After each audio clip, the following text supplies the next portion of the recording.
আজকে সরস্বতী পুজো। সকাল সকাল উঠে স্নান-টান করে একদম পাঞ্জাবিটা পরে রেডি হয়ে নিয়েছি। তারপর চলে এলাম আমাদের পুরনো সেই প্রাইমারি স্কুলে, যেখান থেকে প্রত্যেক বছর আমরা পুষ্পাঞ্জলি দিই। তারপরে এখানে এসে দেখলাম ভালো রকম ভিড়ও হয়েছে। এখানে দেখলাম বামুনমশাই বসেও গেছে পুজো করতে, আর আড়ুসেরও হাতেখড়ি ছিল। তার জন্য এই স্লেটটা অর্ডার দিয়েছিলাম, সেটাও আগের দিন এসে গেছিল, আর হাতেখড়িটাও দেওয়া হয়ে গেল। তো তারপর আমরা পুষ্পাঞ্জলি দেওয়ার জন্য বসে পড়েছিলাম। পুষ্পাঞ্জলি দেওয়ার পর বেরিয়ে ওখান থেকে বাড়ি চলে আসি। তারপর বাড়ি এসে খাওয়া-দাওয়া করে দুপুরবেলা বেরিয়ে পড়ি ঘুরতে যাওয়ার জন্য। আর আমার বাইকটা ওখানে রাখা আছে। গিয়ে বাইকটা নিয়ে চলে এলাম একদম সোজা অন্তুদের সঙ্গে দেখা করে একদম চলে এলাম কোটালপুর হাই স্কুলে।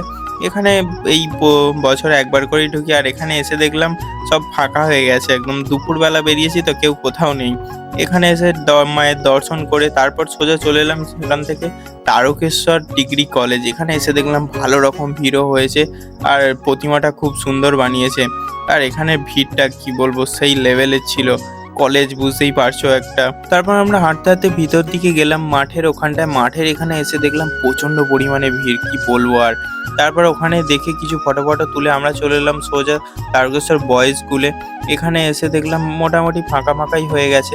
তারপর ওখান থেকে কিছুক্ষণ সময় কাটিয়ে একদম সোজা আমরা চলে আসি নচিপুর, যেখানে 26 ফুটের বড় সরস্বতী ঠাকুর হয়েছে।